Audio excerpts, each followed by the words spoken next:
Hello friends, स्वागत है आप लोग का एनसीईआरटी जोन में। सेकेंड चैप्टर कर रहे हैं rights in the Indian constitution.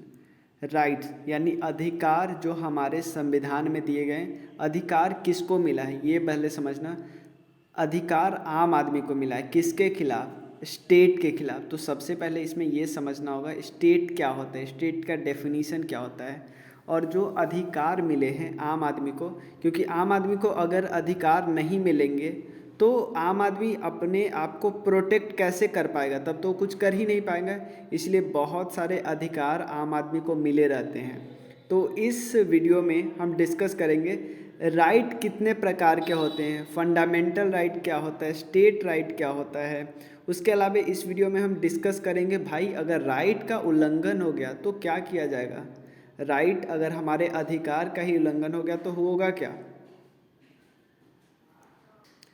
सबसे पहले डिस्कस करते हैं will of right. Will of right क्या होता है? ये एक ऐसा लिस्ट होता है अधिकार का जो संविधान में मेंशन रहता है और संविधान में सिर्फ मेंशन नहीं रहता है, संविधान के द्वारा प्रोटेक्ट भी किया जाता है कि भाई ये अधिकार सिर्फ मेंशन कर देने से थोड़ी होगा कि हम आपको ये अधिकार देंगे। संविधान में साथ साथ ये भी लिखा रहना चाहिए कि अगर इसका उल्लंघन हुआ, जैसे कोई अधिकार है कि आप कहीं भी जा सकते, किसी देश के किसी भी कोने में घूम सकते, चलो मान लिया अधिकार, इसका उल्लंघन हो गया तो क्या? तो ये सब बात कहाँ पे दिया रहता है? विल ऑफ राइट में। और डेमोक्रेसी तभी इंश्योर रहेगी। डेमोक्रेसी मतलब क्या? Rule by the people for the people, हमें पता ही है। तो डेमोक्रेसी यानी लोकतंत्र तभी ही इंश्योर रहेगा जब इंडिविजुअल के राइट को इंश्योर किया जाएगा और गवर्नमेंट भी समझेगी कि भाई इंसान का ये राइट है, हम उनके राइट को न छीने। अगर अगर एक सेकंड के लिए एक हाइपोथेटिकल सिचुएशन ले लेते हैं, कोई राइट नहीं है, इवन अगर आप वोटिंग राइट ही नहीं है, वोटिंग राइट ही ना, तो काहे का डेमोक्रेसी, समझ रहे हो ना। उसके अलावा it prohibits the government for दस एक्टिंग, और ये विल ऑफ राइट के कारण ही इंडिविजुअल के जो राइट होते हैं उसके अगेंस्ट में गवर्नमेंट नहीं जाते। इवन गवर्नमेंट प्रोवाइड करती है कि आम आदमी का राइट उल्लंघन ना हो। तो फंडामेंटल राइट हमारे इसी विल ऑफ राइट को हमारे कॉन्स्टिट्यूशन में फंडामेंटल राइट दे दिया गया नाम। ये आर्टिकल 12 से 35 के बीच है और किस पार्ट्स में? पार्ट्स 3 में है। पार्ट्स 3 में याद रखिएगा। और विल ऑफ राइट को यानी पार्ट 3 को डिस्क्राइब किया जाता है मैग्ना कार्टा ऑफ इंडिया, ये बात ध्यान रखिएगा। फंडामेंटल राइट की क्या शुरुआत सिर्फ संविधान में हुई? नहीं, पीछे चलते हैं हम लोग, लगभग 20 साल पीछे चलते हैं। 1928 में नेहरू रिपोर्ट आया था। कौन से नेहरू? मोतीलाल नेहरू जी ने रिपोर्ट दिया था। इस रिपोर्ट में भी वो फंडामेंटल राइट की बात कर रहे थे, क्लियर। और वो फंडामेंटल राइट की बात कर रहे थे और बोल रहे थे, फंडामेंटल राइट मेंशन कर रहे थे और इवन बोल रहे थे संविधान बनेगा वो संविधान खुद प्रोटेक्ट करेगा फंडामेंटल राइट को अगर फंडामेंटल राइट का कहीं पे वायलेशन होता तो। और ये भी इंश्योर करना चाहिए कि फंडामेंटल राइट को गवर्नमेंट वायलेट ना करे। अब क्वेश्चन होता है ऑर्डिनरी राइट और फंडामेंटल राइट में डिफरेंस क्या है, वो पहले समझ लेते हैं। देखो, ऑर्डिनरी राइट जो होता है ना, प्रोटेक्ट किया जाता है और इन्फोर्स किया जाता है बाय ऑर्डिनरी लॉ के द्वारा। और ये जो होता है ना, और इसमें कानून में बदलाव भी कर लेते हैं ऑर्डिनरी प्रोसेस के थ्रू। ऑर्डिनरी प्रोसेस क्या होता है? मतलब सिंपल मेजॉरिटी से जो हम कोई भी कानून वगैरह ले आते हैं वो वाला। अगर कोई संविधान में बदलाव करना है तो आपको पता है आर्टिकल 368 के अंदर संविधान में बदलाव होता है। मेजर फंडामेंटल राइट में बदलाव करना होता है तो कौन से मेजॉरिटी से? स्पेशल मेजॉरिटी से बदलते हैं। स्पेशल मेजॉरिटी कहाँ पे जिक्र किया गया? आर्टिकल 368 में। और ये प्रोटेक्ट होता है और गारंटेड किया जाता है by the constitution of the country. और ये तभी बदलाव इसमें हो सकते हैं जब आप संविधान में बदलाव करो। संविधान में बदलाव कौन कर सकते हैं? पार्लियामेंट कर सकती है। और जुडिशियरी यानी न्यायपालिका, देखो हमारे देश में सेपरेशन ऑफ पावर है ना, एक तरफ है एग्जीक्यूटिव कार्यपालिका, लेजिस्लेटिव विधायिका और जुडिशियरी न्यायपालिका।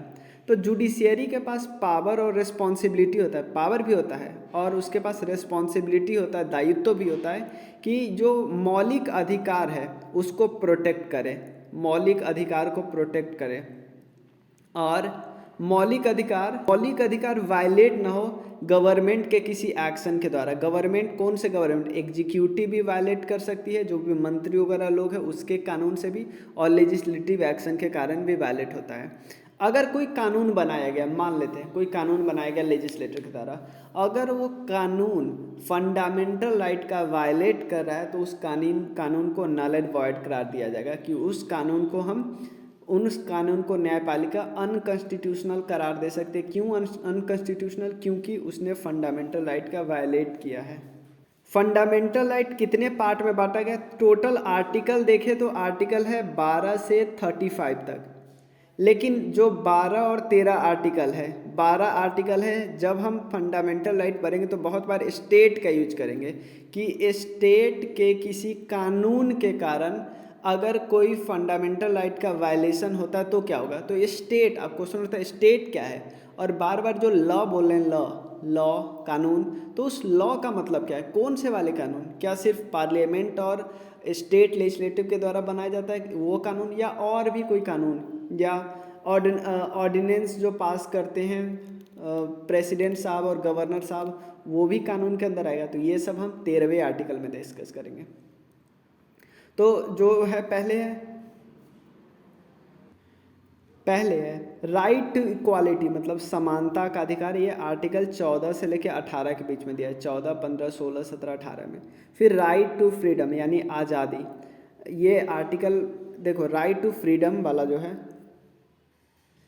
ये एक्सप्रेशन वाला, right to freedom of speech and expression, ये 19 से 22 में है। फिर 23 एंड 24 में राइट अगेंस्ट एक्सप्लॉयटेशन है, और उसके बाद 25 से लेकर 28 में राइट टू फ्रीडम है, और उसके बाद 29 से 30 में कल्चरल एंड एजुकेशनल राइट है, और 32 में है कॉन्स्टिट्यूशनल रेमेडीज। अब यहाँ पे एक एक देखो, बुक में एक एक आर्टिकल नहीं दिया है, फिर भी हम एक एक आर्टिकल बता रहे हैं ताकि मेन आपका मकसद है कॉन्सेप्ट क्लियर हो सके। आर्टिकल 14 क्या है? सबसे पहले आर्टिकल 12 क्या है? जो हम बोलते हैं ना कि स्टेट ये चीज़ नहीं कर सकती, तो स्टेट जब भी बोलते हैं ना तो स्टेट में क्या क्या आता है? पार्लियामेंट भी आता है, स्टेट लेजिस्लेचर भी आता है, और उसके अलावे अगर पंचायती राज पे कोई काम हो रहा है, पंचायती राज पे कोई बॉडी है, वो भी स्टेट के डेफिनेशन में आएगी, ठीक है। और मान लो कोई पब्लिक सेक्टर यूनिट है, वो भी स्टेट के डेफिनेशन में है। तो आर्टिकल 14 क्या है? Equality before law and equal protection law. Equality before law का मतलब क्या है कि कानून के सामने सब बराबर है, कानून किसी को ऊपर और नीचे नहीं देखता। इक्वल प्रोटेक्शन ऑफ लॉ का मतलब है, सिंपल समझो कि सेम लॉ आप प्रेग्नेंट वुमेन और बच्चों या मेल पे अप्लाई नहीं कर सकते जो 18+ मेल है। तो आपको क्या करना है, इनके लिए कुछ स्पेशल कानून करना है, और ताकि इनके भी इनका प्रोटेक्शन किया जा सके। सेकेंड क्या है? प्रोहिबिशन ऑफ डिस्क्रिमिनेशन, यानी जो डिस्क्रिमिनेशन हो रहा है, भेदभाव हो रहा है, किस ग्राउंड पे? धर्म के नाम पे, रेस के नाम पे, कास्ट के नाम पे, जाति, सेक्स के नाम पे, प्लेस ऑफ बर्थ के नाम पे, वो डिस्क्रिमिनेशन को रोकने की बात कर रहे हैं। उसके बाद आर्टिकल 16 में क्या है? Equal access of shop. इसमें थोड़ा सा देखिए, एक्चुअली ये जो आर्टिकल है ये 15(2) में दिया है, 15 सब क्लॉज 2 में, कि equal access of shop, hotel, wells, tank, bathing ghat, road etcetera. और जो 16 में, आर्टिकल 16 में दिया है equality of opportunity in public employment, याद रखिएगा। आर्टिकल 16 में पब्लिक, सरकारी वाला पोस्ट से रिलेटेड है।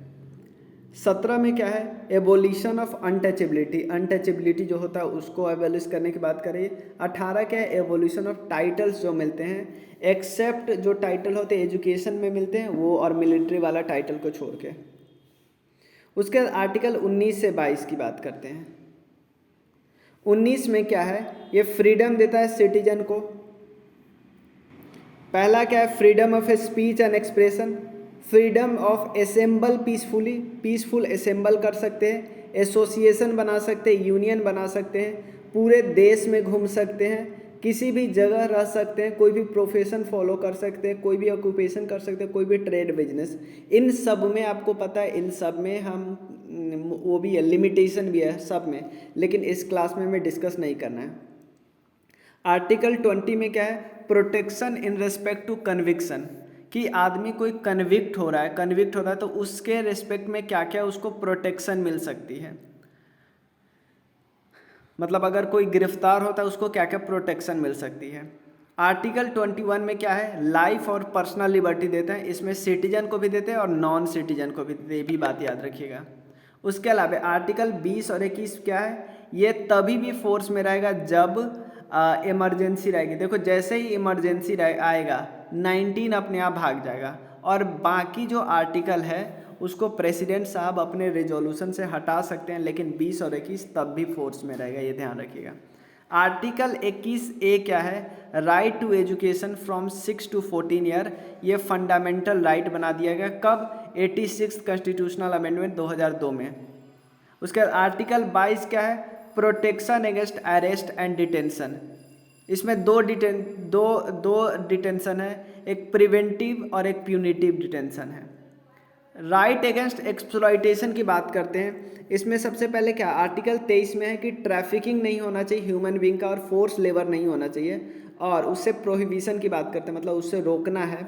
और जो आर्टिकल 24 में क्या है कि एम्प्लॉयमेंट में नहीं जाने देना है चिल्ड्रन को, कैसे जॉब में, हजार्डस जॉब में। उसके बाद आर्टिकल 25 से 28 रिलीजन से रिलेटेड है। पहला आर्टिकल 25 है ये ऐसा देखना, पहले है PMT, पी से क्या है, प्रोफेशन प्रैक्टिस एंड प्रोपागेशन कर सकते हैं रिलीजन को, प्रोफेशन प्रैक्टिस और प्रोपागेट कर सकते हैं। अपने प्रोपागेशन का मतलब ये नहीं है कि किसी का फोर्सफुली कन्वर्जन करवा दो, ये नहीं हो सकता। Freedom to manage religious affairs को मैनेज करना। टैक्स को पे करने की बात करते हैं, freedom to pay taxes for promotion of any particular religion. उसके बाद freedom to attend religious instruction और worship in certain educational institution, ये बात याद रखिएगा कि इंस्ट्रक्शन आप सुन सकते हो, मन है तो सुनो, नहीं तो नहीं। उसके बाद कल्चरल एंड एजुकेशनल राइट है। आर्टिकल 29 क्या करता है, protection of language culture and script to every culture, ये बात याद रखिए, लैंग्वेज का प्रोटेक्शन, कल्चर का, स्क्रिप्ट का। उसके आर्टिकल 30 में क्या लिखा है कि माइनॉरिटी के पास ये राइट है भाई कि वो एजुकेशनल इंस्टीट्यूशन इस्टाब्लिश कर सकते हैं। आर्टिकल 32 ये सबसे इम्पॉर्टेंट है कि भाई आपके पास इतना राइट ही दे दिया, अगर कोर्ट के पास ये ऑर्डर नहीं रहेगा या अथॉरिटी नहीं रहेगा कि अगर आपका राइट का उल्लंघन हुआ तो कुछ कर सकते हो, तो कोई फ़ायदा नहीं। तो आर्टिकल 32 में कॉन्स्टिट्यूशनल रेमेडीज दिया है कि भाई आपका उल्लंघन हो गया तो हम आपका रेमेडी कर देंगे, ठीक है ना। अब आर्टिकल 22 में दिया था प्रिवेंटिव डिटेंशन। प्रिवेंटिव डिटेंशन का मतलब क्या है, ये कोई जुर्म अभी तक किया नहीं है।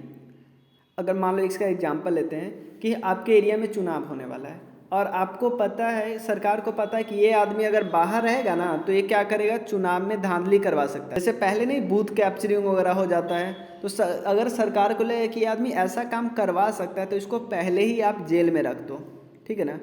और इसमें क्या हो सकता है, पर्सन को अरेस्ट किया जा सकता है विदाउट अ फॉर्मल चार्ज, लेकिन ये 3 महीने तक जर कर सकता है, 3 महीने से ज़्यादा नहीं।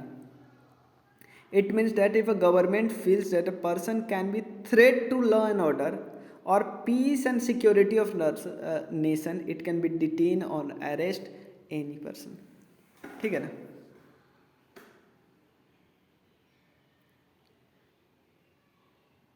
यहाँ पे Jammu and Kashmir public safety act 1976 is a preventive detention, याद रखिए, a person is taken into custody to prevent him from acting in a manner that is threat to the security of Jammu and Kashmir. अब देखो आर्टिकल 20 नहीं था जो protection in respect to conviction, इसमें 3 right है लोगों के पास। कौन कौन राइट है, पहला right to ensure a free trial in court, constitution provided 3 right. पहला right, no person would be punished for the same offence more than 1, एक ऑफेंस के लिए एक बार से ज़्यादा उस पर नहीं कार्रवाई हो सकती, ठीक है। लाइक मर्डर किया तो दो मर्डर किया तो भी चार्ज उतना ही लेगा। No law shall declare any action as illegal from the back date, अगर मान लो आपने चल रहे हो, मान लो रोड पे आपने थूका तो अभी तो उस पर ज़्यादा से ज़्यादा जुर्माना हो सकता है किसी किसी प्लेस पे 100 रुपया 150 रुपया। अब उसके लिए हुआ कि कल कानून बना कि भाई 1 साल का जेल हो सकता है, लेकिन आपने मतलब अगले दिन कानून बना कि 1 साल का जेल हो सकता है, तो आप पे 1 साल के जेल लागू नहीं होगा। जब भले ही आपका अभी ट्रायल नहीं भी हुआ है तो भी 1 साल का जेल नहीं लगेगा, क्योंकि आपने बैक डेट में किया है। उसके बाद no person shall be asked to give evidence against himself, मतलब आपको ज़बरदस्ती नहीं किया जाए कि आप अपना एविडेंस खुद दो, ठीक है ना। इसीलिए ना बोला जाता है कि पुलिस के सामने जो कन्फेशन किया जाता है वो कोर्ट में अप्लीकेबल नहीं होता है, क्योंकि ये आपने बोला है, आपसे ज़बरदस्ती बुलवाया भी जा सकता है। लेकिन एविडेंस कोई ऐसा कोई मटीरियल एविडेंस होगा तो काम चल जाएगा। जैसे आपने मतलब किसी ने किसी का खून किया और वो चाकू वो दिखा रहा है कि हमने कर लिया, तब इसका मतलब वो दे सकता है वो। फ्रीडम ऑफ रिलीजन तो हमने देख ही लिया। फ्रीडम ऑफ रिलीजन में क्या लिमिटेशन है, ठीक है ना।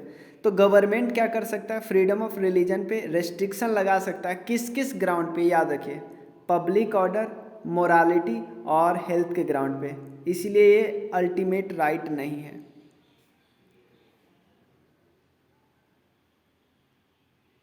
और गवर्नमेंट रिलीजियस मैटर में बोलती तो है हमको रिलीजियस वाला राइट, लेकिन कहीं कहीं पे आपको ये क्या करेगी, इंटरफेयर भी करेगी, क्योंकि सोशल एविल, सामाजिक बुराइयों को हटा सके।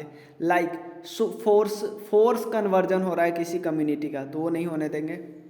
और उसके अलावा ये इन्फॉर्मेशन स्प्रेड करेंगे ताकि हम अट्रैक्ट हो किसी पर्टिकुलर रिलीजन के लिए। अब कल्चरल एंड एजुकेशनल राइट की बात करते हैं। कल्चरल एंड एजुकेशनल राइट, तो ये हर एक कम्युनिटी को राइट देता है कि वो अपने लैंग्वेज, स्क्रिप्ट और कल्चर को सहेज के रख सकता है किसी भी ग्राउंड पे, मतलब कि और उसका आर्टिकल 30 देता है कि माइनॉरिटी के पास वो राइट है, वो अधिकार है कि वो अपना एजुकेशनल इंस्टीट्यूशन इस्टाब्लिश कर सकता है। रेमेडीज माने तो देख लिया मैंने, ये किस किस को रेमेडीज मिला है, एक सीन देखिए। सुप्रीम कोर्ट को रेमेडीज मिला है ना आर्टिकल 32 के तहत, और B.R. अम्बेडकर ने साफ साफ बोला है कि हार्ट एंड सोल है ये कॉन्स्टिट्यूशन का, ठीक है ना, हार्ट एंड सोल है इंडियन कॉन्स्टिट्यूशन का। उसके बाद इशू कर सकता है, रिट्स इशू कर सकता है, वो रिट्स देखते हैं सुप्रीम कोर्ट। हाई कोर्ट भी कर सकता है कि हाई कोर्ट किस आर्टिकल के अंदर करता है, आर्टिकल 226 के अंदर आता करता है। पहला क्या, हीबस कॉर्पस, सिंपल समझो, ज़्यादा टफ नहीं है।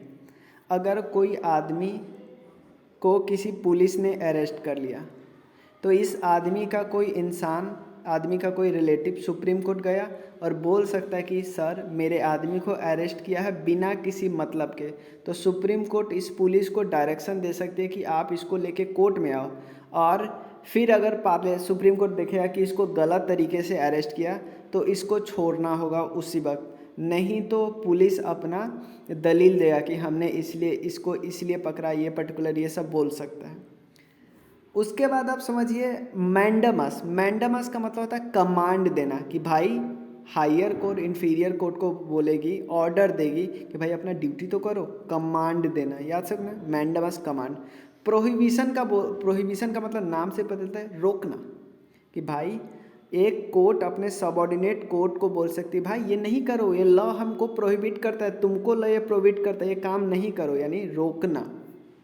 सर्टियोरी का मतलब होता है, सर्टियोरी ये इसमें क्या कर सकता है, सर्टिफाई करना होता है। सर्टिफाई करना मतलब एक कोर्ट क्या कर सकता है, प्रोसेस कर सकता है टू सीक जुडिशियल रिव्यू, ताकि जो लोअर कोर्ट के डिसीजन को है ना उस पर जुडिशियल रिव्यू कर सके। और क्वो वारंटा का मतलब है कोई अगर ऑफिस में बैठा है, किसी ऑफिस में किसी पर्टिकुलर पे अपना क्लेम कर रहा है, तो कोर्ट उससे पूछ सकती है भाई किस वारंट पे तुम यहाँ बैठे हो, क्यों बैठे हो, ठीक है ना। तो ये है पूरा फंडामेंटल राइट का समरी, ये है। नेक्स्ट वीडियो में हम DPSP फंडामेंटल राइट दोनों डिस्कस कर लेंगे। मिलते हैं फिर नेक्स्ट वीडियो में, तब तक के लिए थैंक यू सो मच।